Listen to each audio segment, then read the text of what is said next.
అఖండ event కాదన్న, అదే మా బాలయ్య బాబు గారి 7వ డైలాగ్ వచ్చింది. ఇన్ని డైలాగులు ఏ సినిమాకి వదలలేదన్న.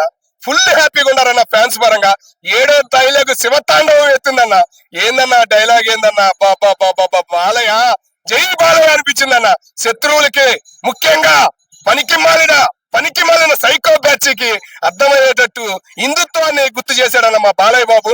ఏందన్నా డైలాగ్ ఏందన్నా, కొండల్లో తావేళ్ళు ఎరుకు తినే మీరు, తొండలు ఎరుకు తినే మీరెక్కడ, ఆ కొండల్ని పుణ్యక్షేత్రాలుగా మార్చి పూజించే మేమెక్కడ, మీసం మేసి హిందూపురం ఎమ్మెల్యే చెప్పాడన్న. జై బాలయ్య అనాల్సిందేనన్న ఎవరైనా కానీ. సూపర్ అన్న. తమన్ గారిని మొన్న ఎందుకు ఎత్తాలో బాలయ్య అని బాధపడ్డాను, కానీ ఈ రోజు నిజంగా బాధపడుతున్నాను. తమన్ గారిని ఆ రోజు ఎత్తుండాల్సింది బాలయ్య బాబు, మిస్ అయిపోయాడు. రేపు సినిమా రిలీజ్ అయినగానే ముందే ఎత్తుతాడని భావిస్తున్నాను. అది ఈ రోజే రీసెంట్ గా మన బోయపాటి గారు కూడా ఏదో కారు రిలీజ్ చేశాడు, ఆ కారు మీద ఊరేగించాలన్న, అంతా హంగామా చేయాలని చెప్పేసి మేము కోరుకోండి.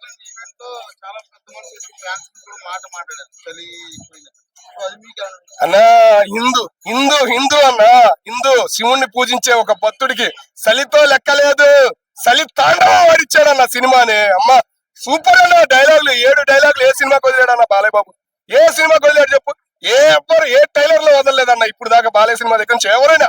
7 డైలాగులు సూపర్ అన్న, సూపర్ హిట్ కాబోతుందన్న. జై బాలయ్య అనుకుంటున్నా. చివరిగా ఒక్కటన్నా, బాలయ్య బాబు ఈ సినిమాతో బయటకు వచ్చి 7వ తారీఖు కానీ 8వ తారీఖు కానీ 2 రాష్ట్రాల్లో ఎక్కడైనా తిరిగితే రోడ్డు షో అనేది పెడితే ఫుల్ హ్యాపీగా ఫీల్ అవుతారన్న భారతదేశం మొత్తం. అది